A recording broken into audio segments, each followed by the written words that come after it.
I also want to address some of the misinformation and confusion about our spiritual development program. First of all, our FFRFP, or whatever that is, has zero decisions with anything Will Muschamp's going to do. I can assure you of that. And any decision I make, they had zero input. I can assure you of that. We are expanding our spiritual development program. I've retained Andre Goodman. Andre was a former Gamecock. He's done a fantastic job in what I call beyond football. And what is beyond football? Beyond football is people that we bring from outside the program to talk to our players about finance, about domestic violence, about addiction, about a lot of things that a student athlete or a college student nowadays sees.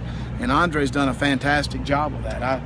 Matter of fact, tomorrow we're meeting with our Title IX chapter here on campus. Our players are meeting with Carl Wells and Bobby Gist to come in and talk to our players about some issues you face on a college campus.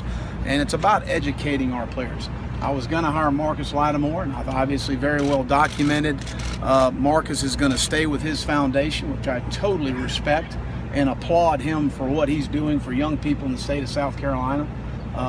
He's a Gamecock. He's always going to be a Gamecock. He's going to be very involved in our program. Unfortunately, we can't pay him because of the conflict with the NCAA rules, and we totally understand the rules, and we're going to abide by the NCAA rules here at South Carolina.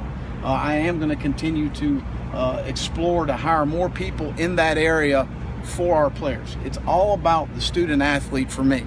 And when you become a head coach and you walk into a situation, you make decisions on what you think's best for the student athlete and best for the program moving forward. And those are the decisions that I've made.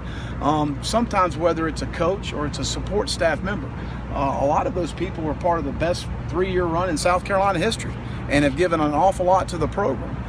Just because you're not retained doesn't mean you're not a good coach.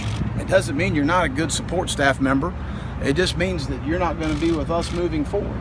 And again, every decision that I make within the organization is about the student athlete. It's about the spiritual development, the social development, the academic development, and the athletic development.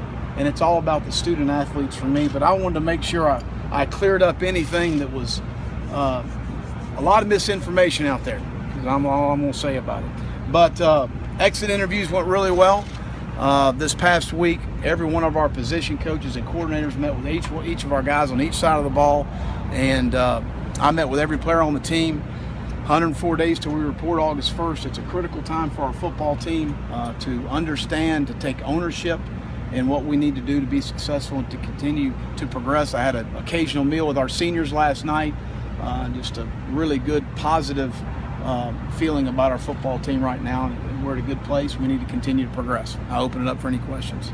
Any more departures, you think, after meeting with everybody? Not at this time. And we've discussed every player and everybody where they are going into fall camp, what our expectations are, what their expectations are. I think that the coach-player relationship's a two-way street, and I think sometimes you got to be able to bend and give and take a little bit, and you got to be able to be very candidly honest, which I am, brutally honest at times, to tell a young man exactly where he is in the program and what does he need to do to be successful for us.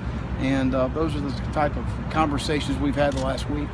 Will, did you just not realize that the thing with Marcus would be a conflict when you first approached the idea of bringing him on staff? I didn't know the extent he was involved with this foundation, and so it's a little bit of a, it's obviously when you're benefiting student athletes and you're working for a university that is not compliant with NCAA rules, and our compliance people did an outstanding job of trying to present a situation. It is what it is, and it's unfortunate. It hurts Marcus because he loves South Carolina, but he also loves positively affecting the people around him, and he creates a lot of diversity for us in that role, and that's really what I'm looking for in talking to our players was more diversity in that role. We'll continue to do that, do what's best for our student athletes, because that's the most important thing.